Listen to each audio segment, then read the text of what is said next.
நீங்கள் பார்த்து கொண்டிருப்பது உங்கள் ஜாஷ்வா டிவி. சகல ஜனங்களுக்கும் நற்செய்தி.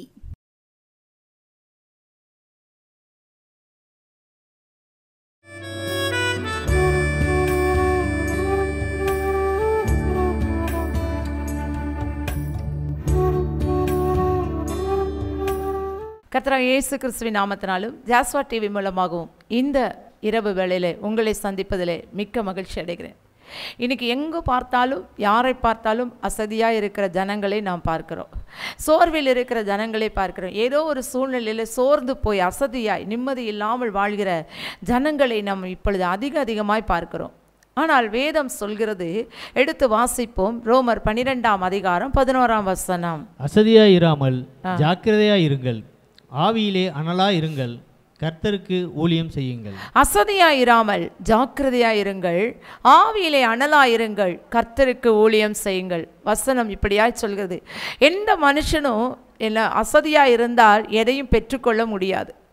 அசதியாக இருக்கிற மனுஷன் எப்படி இருப்பான் என்று சொன்னால், உலகத்தில் எதையுமே பெற்றுக்கொள்ள முடியாதவனாக இருப்பான். அதனால் வேதம் சொல்கிறது, அசதியாயிராதே. அப்படின்னா எனக்கு களைப்பே வரக்கூடாதா? மனிதனுக்கு களைப்பு வருவது இயற்கை தானே, மனிதனுக்கு சரீரம் எப்பொழுதும் சுறுசுறுப்பாக இருக்கும் என்று சொல்கிறீர்களா என்று நீங்கள் கேட்கலாம். ஏதோ ஒரு நாள் எனக்கு சோர்வு வரும், ஏதோ ஒரு நாள் பலவீனம் வரும், ஏதோ ஒரு நாள் நான் சோர்ந்து போயிருப்பேன். அது உண்மைதான். என் சரீரம் அதிகமாக களைப்படைந்து விட்டது என்று சொல்வது உண்மைதான்.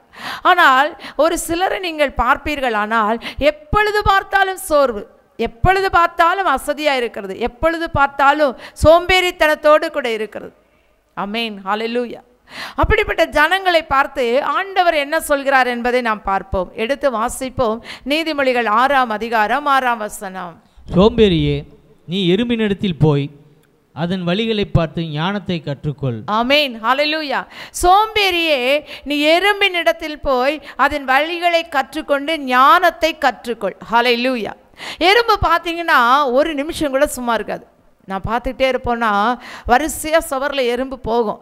போய் ஒரு இடத்துல போய் தனக்கு வேண்டிய ஆகாரத்தை எடுத்துக்கிட்டு பார்த்தா அது பெரிய ஏதோ ஒரு பழு தூக்குற மிஷின் மாதிரி தான் மேலே ஒன்றை தூக்கி வச்சுக்கிட்டு வேகமாக ஒரு பொந்து இருக்குன்னா அதுக்குள்ளே ஒரு குழிக்குள்ளே போய் தன்னுடைய தேவையான உணவுகளெல்லாம் சேர்த்து எதுக்கு தெரியுமா? கோடை காலத்தில் உணவு சேர்த்து வைத்தால் மழை காலத்தில் வெளியே வர வேண்டிய சூழ்நிலை இல்லை என்று சொல்லி அந்த மழைக்காலம் வருவதற்கு முன்பாக கோடை காலத்தில் தனக்கு வேண்டிய எல்லா உணவுகளையும் சேர்த்துக்கொள்ளும். அதுக்கு எந்த தலைவனும் இல்லை, யாரும் இல்லை, யாரும் கட்டளை கொடுக்கல. தனக்கு வேண்டியதை தானே சேர்த்துக்கொள்ளும். அது சுறுசுறுப்பாய் இயங்கும். அதனால தான் ஆண்டவர் சொல்கிறா, நீ எறும்பின் இடத்துல போய் என்ன செய், உன்னுடைய சுறுசுறுப்பை கற்றுக்கொள். அடுத்ததாக 8ஆம் வசனம் வாசிப்போம். கோடை காலத்தில் தனக்கு ஆகாரத்தை சம்பாதித்து அறுப்பு காலத்தில் தனக்கு தானியத்தை சேர்த்து வைக்கும். ஆமென், ஹல்லேலூயா. நான் ஏற்கனவே சொன்னது போல கோடை காலத்தில் தனக்கு ஆகாரத்தை சேர்த்து வைக்கோ, அறுப்பு காலத்தில் என்ன செய்யுமா? தனக்கு வேண்டியதெல்லாம் சேர்த்து கொள்ளுமா.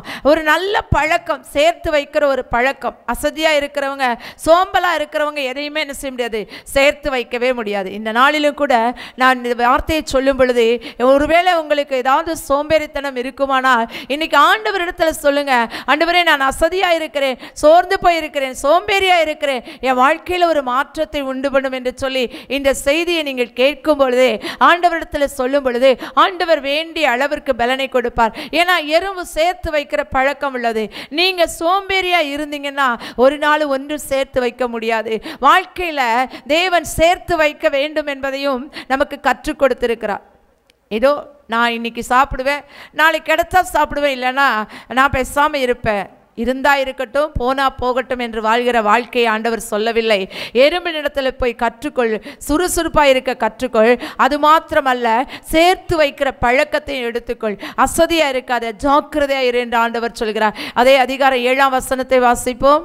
அதற்கு பிரபுவும் தலைவனும் அதிகாரியும் இல்லாதிருந்தும். ஆமென். யாருமே இல்லை.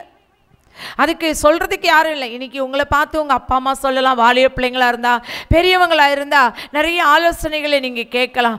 ஆனால் எதுக்குமே நான் அடங்க மாட்டேன், நான் இப்படித்தான் இருப்பேன்னு சொல்கிறவங்கள வச்சு ஒன்றும் ஆண்டவரால் செய்ய முடியாது. அதனால தான் அவர் சொல்கிறார், அசதியாக இராமல் ஜாக்கிரதையாக இருங்க. யார் சுறுசுறுப்பாக இருக்கிறோமோ அவங்கள தான் கர்த்தர் பயன்படுத்துவார். யார் சுறுசுறுப்பாக இருக்கிறாங்களோ அவங்களுக்கு தான் தேவன் ஆசீர்வதிப்பார். யாரெல்லாம் அசதியாக இராமல் சுறுசுறுப்பாக இயங்குறோமோ அவங்களெல்லாம் தேவன் ஆசீர்வதிப்பார். 9, 10, 11 வாசியுங்கள். அதே அதிகாரம். சோம்பேறியே, நீ எவ்வளவு நேரம் படுத்திருப்பாய், எப்பொழுது உன் தூக்கத்தை விட்டு எழுந்திருப்பாய். இன்னும் கொஞ்சம் தூங்கட்டும், இன்னும் கொஞ்சம் உறங்கட்டும், இன்னும் கொஞ்சம் கை முடக்கி கொண்டு நித்திரை செய்யட்டும் என்பாயோ. உன் தரித்திரம் வழிப்போக்கனைப் போலவும் உன் வறுமை ஆயுத மனிதனைப் போலவும் வரும். ஆமேன், ஹல்லேலூயா. இந்த வார்த்தை என்ன சொல்கிறது என்று சொன்னால், நான் அசதியாக இருப்பேன், சோம்பேறித்தனமாக இருப்பேன்னா நம்ம வாழ்க்கையில் என்ன வரும்? அடுத்ததாக தூக்கம் தான் வரும். ஒரு சிலரை நீங்கள் பார்த்துருப்பீங்கன்னா காலையில் எழும்பிடுவாங்க. எழும்பும் போதெல்லாம் அவங்க பார்த்து அந்த நித்திரை விட்டு கலைந்திருக்கவே மாட்டாங்க. கர்த்தருடைய கிருபையினால் காலையில் எழுந்துட்டா அப்புறம் எனக்கெல்லாம் கொட்டாவியோ சோர்வோ எதுவுமே வராது. ஏன்னா கர்த்தர் சுறுசுறுப்பின் ஆவியை, உற்சாகத்தின் ஆவியை நமக்கு தந்திருக்கிறார். இயேசு கூட கெத்செமனேல சொன்னார், மாம்சமோ பலவீனமானது, ஆவியோ உற்சாகம் உள்ளது. அந்த உற்சாகத்தின் ஆவிக்காக நம்ம ஒவ்வொரு நாளும் ஜெபிக்கணும். ஆண்டவரே, என்னை உற்சாகத்தின் ஆவியால் நிரப்போம். அசதியாக இருக்க மாட்டீங்களா? இருப்போம். உடம்பு டயர்ட் ஆகும்போது அசதியாக இருப்போம். ஆனால் தேவனிடத்தில் என்ன செய்யணும்? ஆண்டவரே, என்னை சுறுசுறுப்பாக்கும் என்று சொல்லி நாம் ஜெபிக்க வேண்டும். என்னை உற்சாகப்படுத்தும், அந்த உற்சாக ஆவி என்னை தாங்கட்டும் என்று சொல்லி நாம் ஜெபிக்கும் பொழுது கர்த்தர் நம்மை உற்சாகத்தினால் நிரப்புவார். அவர் சொல்கிறார், இப்படி சோம்பேறித்தனமாக இருக்கிறவங்க எப்படி இருப்பாங்கன்னா, இன்னும் கொஞ்சம் உறங்கட்டும், இன்னும் கொஞ்சம் கை முடக்கிட்டு நான் தூங்கட்டும் அப்படின்னு சொல்லுவாங்களாம். தூங்குறது மாத்திரமல்ல, கையை முடக்கி கொண்டு எந்த வேலையும் நான் செய்ய மாட்டேன், இப்படித்தான் நான் இருப்பேன்னு சொல்லி கை முடக்கி கொண்டு தூங்குறவர்களாய் காணப்படுவோம். இந்த நாளிலும் இந்த இரவு வேளையிலும் ஒருவேளை உங்கள் வாழ்க்கையில் எனக்கு எப்பொழுது பார்த்தாலும் தூக்கம் வருகிறது, என்னால் நிம்மதியாய் வாழ முடியல, தூக்கமே எனக்கு பெரிதாக இருக்கிறது என்று சொல்வீர்களானால் இப்பொழுது ஆண்டவர் உங்களை பார்த்து சொல்கிறார், நீங்கள் சோம்பேறியாய் இராதபடி உற்சாகத்தின் ஆவி உங்களை தாங்கும்படி ஜெபிக்கும் பொழுது கர்த்தர் நிச்சயமாக இந்த உற்சாகத்தின் ஆவியை தருவார். அப்படி நம்ம தூங்கும் பொழுது என்ன நடக்குன்னா, உன் தரித்திரம் வழிப்போக்கனை போலவோ உன் வறுமை ஆயுதம் அணிந்தவனை போல வருமா. ஆமென், ஹல்லேலூயா. அவங்க வேண்டிய தளவாடங்களோடு வேண்டிய காரியங்களோடு கூட நம்மோடு யுத்தம் பண்ண அந்த தரித்திரம் வரும். யார் வீட்டில் சோர்வா அசதியா எந்த உழைப்பும் இல்லாமல் இருக்கிறோமோ அந்த வீட்டில் என்ன இருக்குன்னா தரித்திரம் இருக்கும். ஆமென், ஹல்லேலூயா. நிறைய பேர் ஓடி ஓடி உழைக்கிறவங்களை பார்த்துட்டு சொல்லுவாங்க, எந்த வேலையும் பணம்னு ஓடுறாங்க. இல்லை, அவங்க சுறுசுறுப்பாய் செயல்படுகிறார்கள். நாமோ அப்படியே அமைதியாக உட்கார்ந்துருக்கிறோம். அதனால தான் நம்முடைய வாழ்க்கையில் பார்த்தீங்கன்னா தரித்திரம், வறுமை. ஆமென், ஹல்லேலூயா. வேதத்தில் ஒரு சகோதரியை எனக்கு ரொம்ப பிடிக்கும், அபிகாயில். இந்த சகோதரி எப்படிப்பட்டவங்கன்னா, தீவிரமாய் சுறுசுறுப்பாய் செயல்பட்டவங்க. எதுக்காக தெரியுமா? அந்த கணவன் நாபால் புத்தீனமாய், அவன் ஒரு மகா குடிகாரன், தேவையில்லாத வார்த்தையோடு கூட அந்த தாவீதோட ஜனங்களோட பேசிட்டான். இதனால தாவீதுக்கு கோபம் எப்படியாவது சுவரில் நீர் விடுகிற நாயை கூட அவனுக்கு விடக்கூடாது, அவன் அப்படியே அழிச்சிடணும், அவன் வீட்டை எல்லாத்தையும் அழிச்சிடணும்னு சொல்லிட்டு அவன் நாட்டை அழிக்கத்தக்கதாய் தாவீது கடந்து வருகிறான். அபிகாயில் இதை கேள்விப்பட்டவுடனே அப்படியே சோர்ந்து போய் உட்காரல. இன்னைக்கு பெண்களாகிய நாம் சோர்ந்து போய் உட்காரக்கூடாது என்பதை தேவன் தெளிவாய் சொல்கிறார்.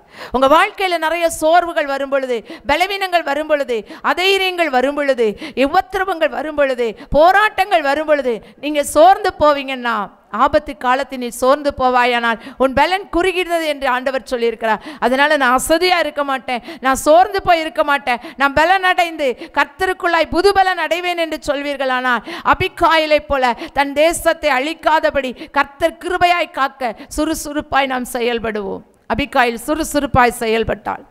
வேகமாக சேனம் வைத்து தன் கழுதையில் ஏறி தாவீதுக்கு எதிர்கொண்டு போய், அந்த நாபால் செய்த காரியத்தை மன்னியும், நாபாலின் பேர் எப்படியோ அவன் அப்படியே இருக்கிறான் என்று சொல்லி தன்னைத்தானே தாழ்த்தி தன் நாட்டை காத்தாள் அந்த அபிகாயில், தன் குடும்பத்தை காத்தாள் அந்த அபிகாயில், தன்னையும் காத்து கொண்டாள் அந்த அபிகாயில். அந்த சுறுசுறுப்பு நமக்குள்ளாய் வேண்டும். அந்த அசதித்தனம் எல்லாம் இல்லாமல், ஒரு அசதித்தனம் கூட இல்லாமல் உடனடியாக செயல்பட்ட அந்த சுறுசுறுப்பு, ஜாக்கிரதையோடு செயல்பட்ட அந்த ஜாக்கிரதையின் தன்மை நமக்குள்ளாய் இருக்கணும். ரெண்டாவதாக நம்ம பார்க்கிறோம், ஆவியில் அதே அதிகாரத்தில் இன்னொரு வசனத்தை வாசிப்போம். எபிரேயர் 6:11. நீங்கள் அசதியாயிராமல் வாக்குத்தத்தமான ஆசீர்வாதங்களை விசுவாசத்தினாலும் நீடிய பொறுமையினாலும் சுதந்திரத்துக் கொள்ளுகிறவர்களை பின்பற்றுவர்களாயிருந்து. ஆமென், ஹல்லேலூயா. அசதியா இருக்கக்கூடாது. எதுக்கு? வாக்குத்தத்தங்களை சுதந்திரிப்பதுக்கு நம்ம எப்படி இருக்கக்கூடாது? அசதியா இருக்கக்கூடாது. அப்படின்னா வாக்குத்தத்தத்தை பெற்றுக்கொள்வது கூட சில பேர் அசதியா இருக்கிறோங்கிறத ஆண்டவர் இந்த இடத்துல சுட்டி காட்டுகிறார். நிறைய பேர் சொல்லுவாங்க, ஆண்டவர் என் கூட அந்த வார்த்தையோடு பேசினார், ஆனால் எப்போ செய்கிறாருன்னு பார்ப்போம். அது அசதியான வார்த்தை, அசட்டைத்தனமான வார்த்தை. ஆண்டவர் பேசின வார்த்தையில் ஜீவன் உள்ளது. அந்த வார்த்தை இன்றைக்கும் ஜீவனோடு கூட இருக்கிறது. அது இன்றைக்கும் செயல்படக்கூடியது. ஒரு நாள் அது கிரியை செய்யாமல் என்ன செய்யாது?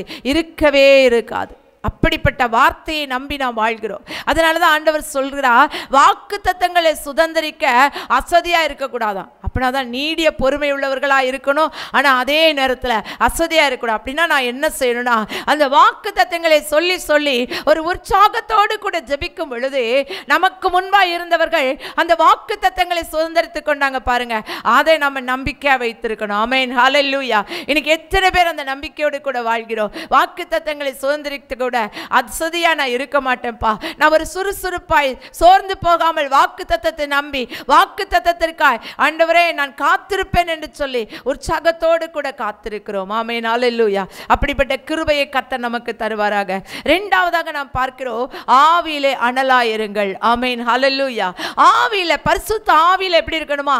அனலா இருக்கணுமா. இன்னைக்கு உலகத்தில் நிறைய பேர் அப்படி இல்லை.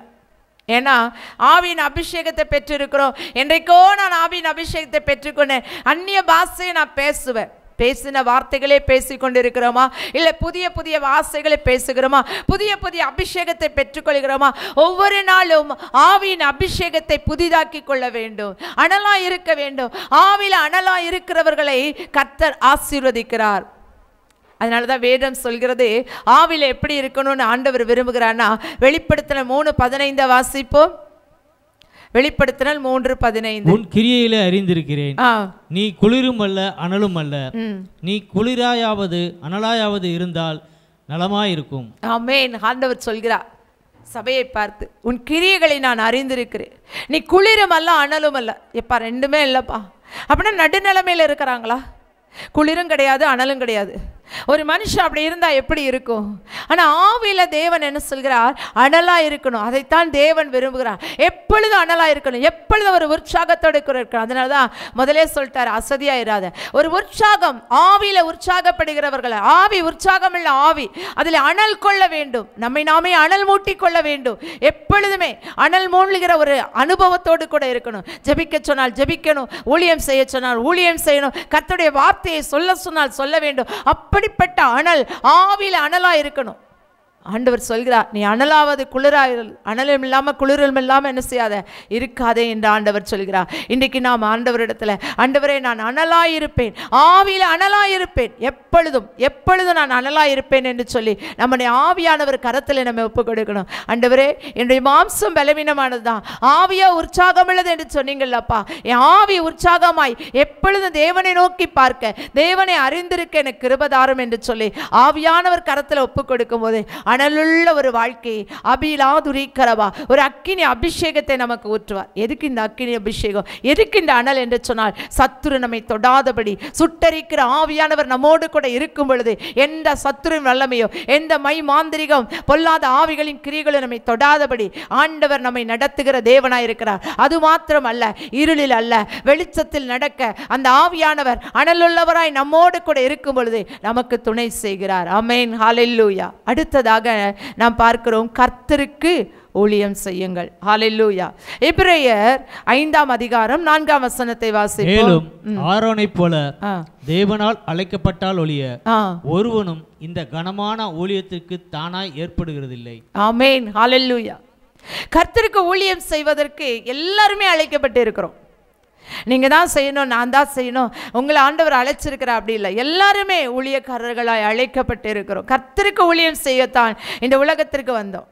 நான் பெற்ற இந்த சுவிசேஷத்தின் அன்பை மற்றவர்களுக்கு சொல்வதுதான் நம்முடைய தலையாய கடமை.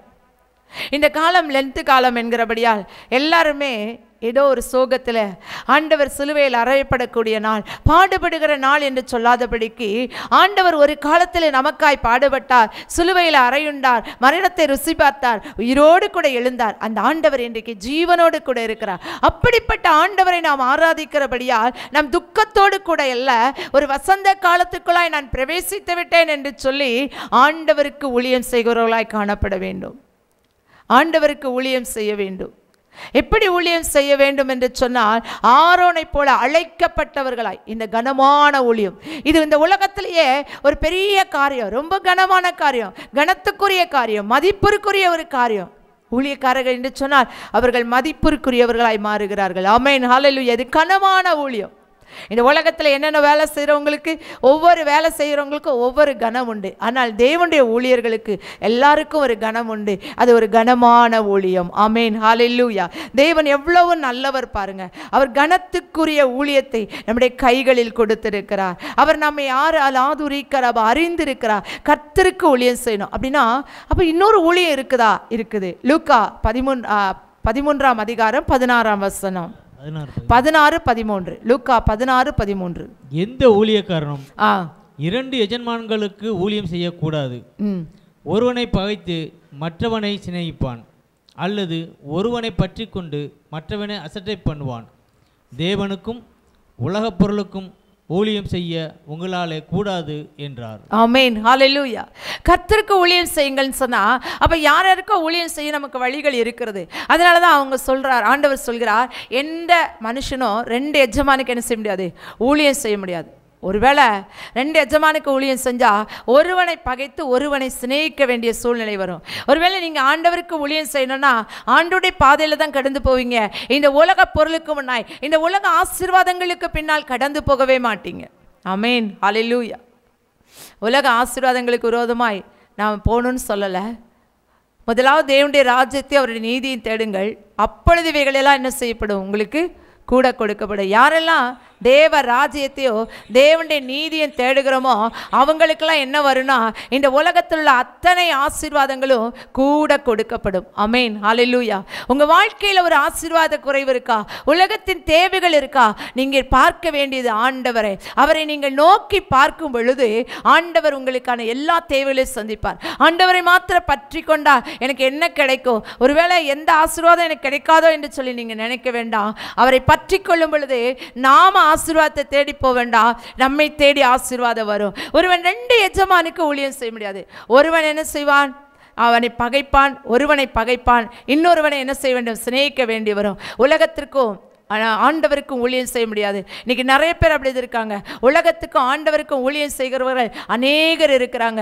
உலக பொருளுக்கோ உலகத்தில் உள்ள ஆசை இச்சைகளுக்கும் அடிமைப்பட்டு போய் அதற்கும் நான் பணிந்து போவேன், ஆண்டவருக்கும் ஊழியம் செய்வேன் என்று சொல்லி. ஆனால் வசனம் சொல்கிறது, கர்த்தருக்கு ஊழியம் செய்யுங்கள், கர்த்தருக்கு மாத்திரம் ஊழியம் செய்யுங்கள். ஒருவேளை இதுவரை நான் ரெண்டுக்கும் ஊழியம் செய்தேன் என்று சொல்வீர்கள், ஆனால் இன்றிலிருந்து மனம் திரும்புங்கள். அது மாத்திரம் இல்லை, நான் வெளியே போயெல்லாம் ஊழியம் செய்ய முடியாது அப்படின்னு சொல்றவங்க ஆண்டவர் சொல்கிறார், வீட்டில் இருந்து நீங்க செய்கிற ஜெபம், மற்றவர்களுக்காய் செய்கிற ஜெபம் அநேகரை ஆசீர்வாதத்துக்குள்ளாய் நடத்தும். யோபு தன் சிநேகிதனுக்காய் ஜெபித்த போது அவனுடைய சிறையிருப்பு மாறியது, அவனுடைய சிநேகிதருடைய சிறையிருப்பு மாறியது.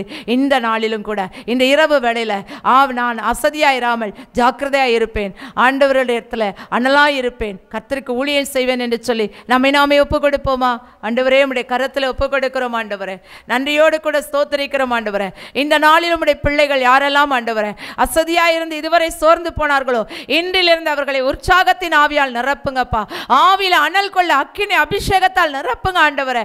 கர்த்தருக்கு ஊழியம் செய்ய ஆண்டவரே, உலகத்துக்கு நான் ஊழியம் செய்தேன், உலக பொருளுக்கு நான் ஊழியம் செய்தேன், கர்த்தருக்கு ஊழியம் செய்கிறேன் என்று சொல்லாதபடிக்கு உமக்கு மாத்திரம் ஊழியம் செய்கிற கிருபையை இந்த நாட்களில் நீங்க கொடுங்கப்பா ஆண்டவரே. இந்த லெந்து நாட்களில் ஆண்டவரே இந்த பிள்ளைகள் ஒவ்வொருவரும் உபவாசித்து ஜபிப்பாங்க ஏசப்பா.